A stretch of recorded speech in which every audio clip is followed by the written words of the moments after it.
Daghang mga tao musunod nining pinulungan nga to see is to believe, nga kung makakita ta diha pa ta mutuo, no, nga gusto ta mga ebidensya.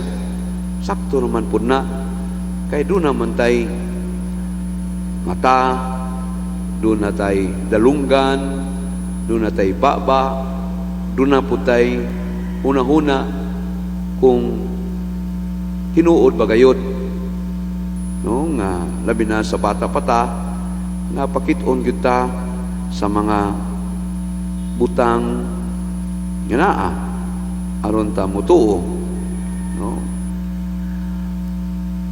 Mao nga dili katingad-an sad mga igsuon diha sa ebanghelyo karon nga buot sad nga kanang iklaro gyud sa mga apostoles nga dunay gahom ang Ginoo. Nakita na nila nga nagpakaon siya og libuan ka mga tao, pinaagi lamang sa 2 ka isda o 5 ka pan, nga doon na pa nga ni sobra nga 12 ka bukag pan daw dili paigo para kanila. Buot pa nila nga matino gayud labi na sa mga butang nga peligro, nabang peligro kanang gubat, pananglitan o COVID, no. Daghan kayong mga niduol gyud sa Ginoo, misangpit kaniya nga Ginoo, palayo ko nini, no. So dinhi sa ebanghelyo nga atong nadungog ang hulga sa pagkalunod na nga giatubang sa mga apostoles, nakapaangni kanila nga mutuo sa gahom sa Ginoo nga makapalurang sa hangin ug maluwas sila niadtong hangin nga sungsungon nga buot nga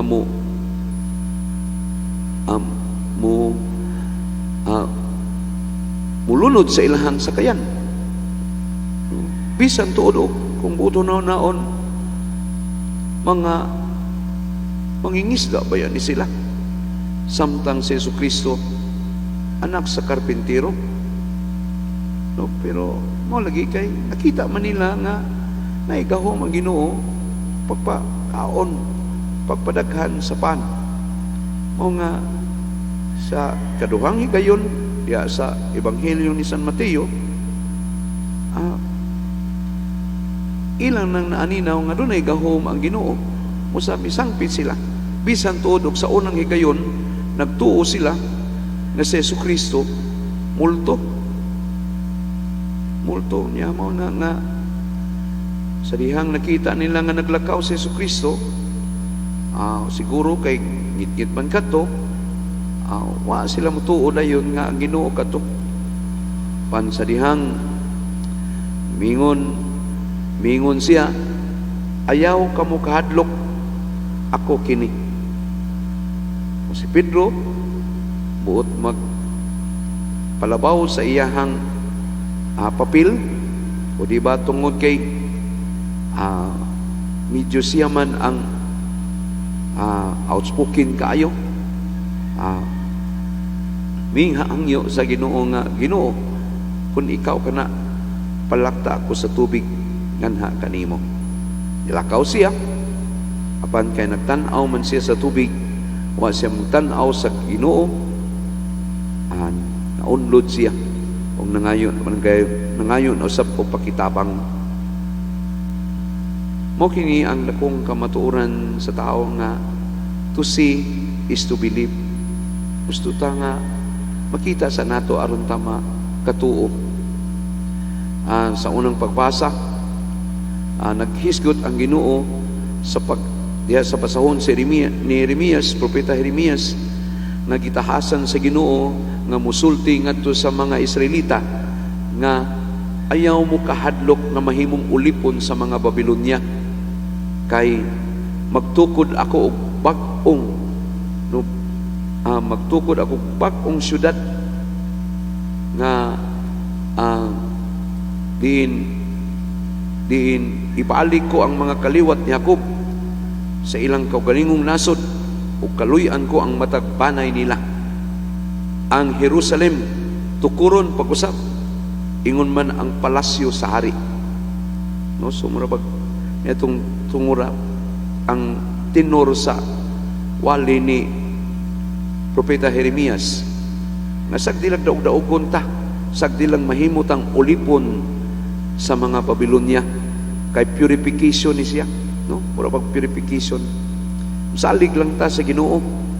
Salig lang ta nga mabot ang punto nga mutabang gid siya nato. No, so mao na ang tinor ni Propeta Jeremias nga dili siya propeta sa hari, sama ni Hananias nga propeta sa hari. Mamingon siya nga akong gunobon kining yugo nga kahoy nga gipahamtang sa Ginoo, gipahamtang sa mga Babylonia kanato. No, so pan po siya ba nagpalapad og papel. So, pero di ay giingnan siya sa Ginoo. Pinaagi ni Jeremias nga kung imong gunobon ang yugo nga kahoy, pulihanag yugo nga kining iron, no? Iron, mas lig-on pa hinuon ang inyong, mas bukat pa hinuon ang inyong palasanon. Mo'y iyang sulti. No? So, mo sana nga dinhi karon sa unang pagbasa, si Propeta Jeremias mi hatag og nang mitambag sa mga Israelita nga kay nakasala man ta, mibiya man ta sa Ginoo, hinaot nga ni ining puntuhan nga kita nasakop sa Babylonia, atong isipon nga purification kini. Tuo lang ta nga ang Ginoo wala matulog ng mata siya, nga ihatang kanang purgahon, ihatang i-purify. Mo sa ni nangitabo sa Santos karon si San Eusebio sa Versailles nga namatay sa 371. Siya iya yung gihuptan ang pagtuo nga si Jesucristo Ginoo. Kay katong obispo nga si Arius, di man siya motuo nga si Jesucristo Ginoo, kay magpagka-Ginoo bago din ang tao, o ang magpakatao bago din ang Ginoo. Ginoo gud siya. So dili siya magpakatao nga ilansang sa krus, magpasan o magsakit. Di siya katuon niya na si Arius, usa ka obispo nga nagpakailap nining tinuan nga Arianism. Apan si Athanasius milantugi kayon kang Arius nga kay higugma kita sa Ginoo. Naa diha sa ebanghelyo ni San Juan, kay higugma kita sa Ginoo, mihatag siya sa iyang bugtong anak aron kita niya luwason. Nya mo na gihuptan ni Athanasius nga si San Eusebio ang nagpiesta karon nga santos, iya sa mga gidipinsahan. Nya gani si Athanasius nga ang piyesta unta niini kada si San Eusebio nga ang piyesta unta ni Eusebio kada Agosto 1, pero gibalhin sa Agosto 2, no? Kay kahapon piyesta ni San Alfonso de Liguori. Kung buot una-unaon ba yung magisuon, kini si San Atanasio nauna 371 gud siya. Nya samtang kini si San Ignacio, San Alfonso de Liguori, ang founder sa mga Redemptorist, 17th century naman ni siya. 17th century.